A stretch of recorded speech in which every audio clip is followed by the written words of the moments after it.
What's up guys, it's Natalie, welcome back. Today I have for you another first impression, and this time it's the Lancome Teint Idole Ultra 24 hours. That's probably not how you pronounce it, but as you know, I butcher names all the time. I actually googled and YouTubed how to pronounce it, and that's how most people pronounce it. So I'm really excited to try this one out because I loved my last foundation review. If you haven't seen it, I'll link it down below for you guys. I heard they're both very similar, so I really wanted to try this one out and let you guys know the pros and cons and just review it for you guys. If you are wondering, I'm using the shade 450 in Suede, and so far so good. So let's jump right into the demo and then the pros and cons after a few hours.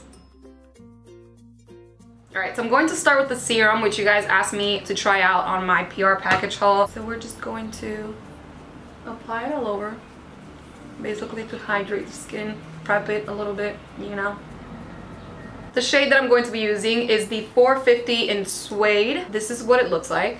Obviously has a little pump, which I already love, and I'm just going to basically apply it as I usually do, just all over my skin. I'm gonna start with 3 dots first, actually 4, you know, and then just buffing that right in.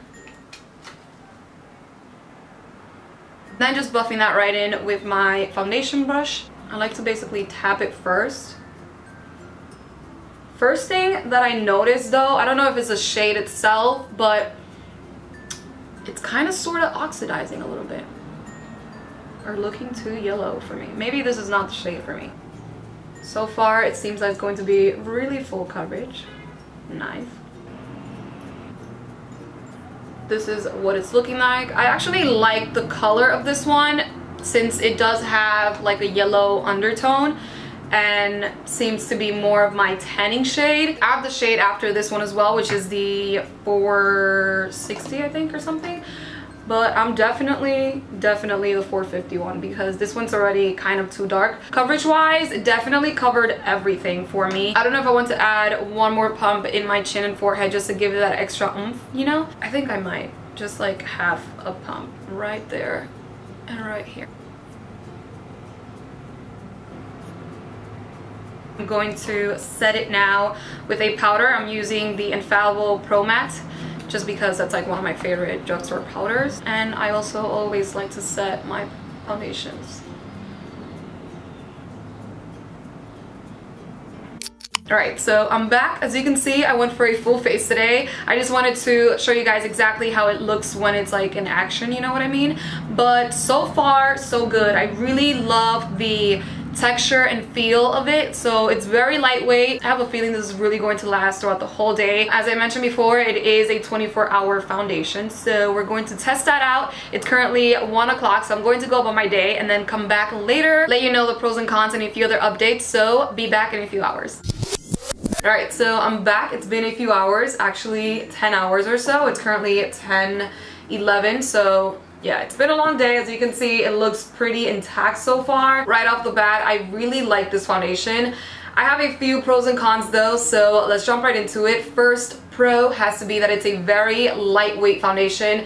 It looks like your skin but better as well. It's one of those that once it sinks into your pores, it looks really flawless and just airbrushed. Online it says that it has a matte finish, but to me it's more of like a natural satin finish, at least for my oily skin. That's what it kind of gives me. It's a really long lasting foundation. It hasn't broken up around my nose area, which is usually my trouble area, and my forehead seems pretty good. It's a medium to full coverage foundation, but it's very buildable, so you could definitely build this up to a full coverage foundation. I personally just used 1 layer and then I wasn't really too pleased with it. Like you guys saw while I was applying it, I decided to add a few more dots in my forehead and chin just because that's basically where I have more acne marks. Not necessarily that it didn't cover it completely, but I prefer like a more full coverage look, so it definitely builds it up to a super full coverage and it covered it completely. And what I noticed as well is that it didn't fade away, so it still looks exactly how I placed it earlier. So while I was applying it, it kind of gave me the impression that it was going to be a foundation that would oxidize, since it did kind of like look a little bit darker after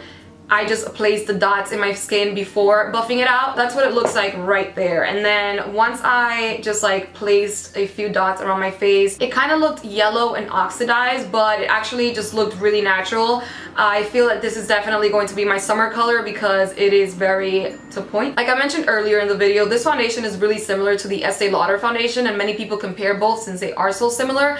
But I feel that this one is a little bit more, not necessarily lightweight because the other one is also lightweight, but it is just more of a light, natural feel to it, and the coverage is a little bit more natural, not necessarily super full coverage as the Double Wear. It's a super lightweight foundation. It feels really natural on the skin, and that's something that I really liked about it. Love the packaging. I am really obsessed with this packaging. Love the fact that it has a pump and I didn't have to buy a separate one for it. They have 40 shades, I believe, which is a great range of colors to choose from. It also has SPF, 15 SPF, so it's a really good foundation for the summertime, and it claims to be 24 hours. So I wore it for 10 and it looks pretty good. Now, I don't know if it was the fact that I chose the right shade for me, especially right after coming Cancun, but to me this has a really yellow tint to it. So you have to be really careful when choosing your shade because it could definitely throw you off a little bit, I feel. The major con to me, like the other foundation that I recently did a review on, is the price.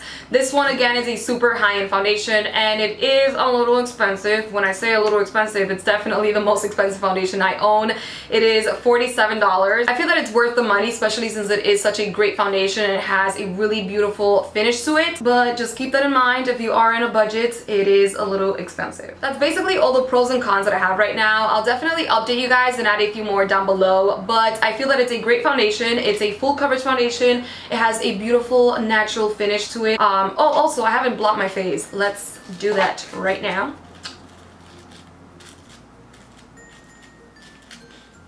So as you can see, this one did make me a little bit more oily, you know, even though it is a matte foundation, but it still has a natural finish to it that I feel that it gives me since I do have oily skin. So it gives me more of a satin finish. But yeah, I feel like this is a really great luxury foundation. So if you're looking for a high-end, I definitely recommend it.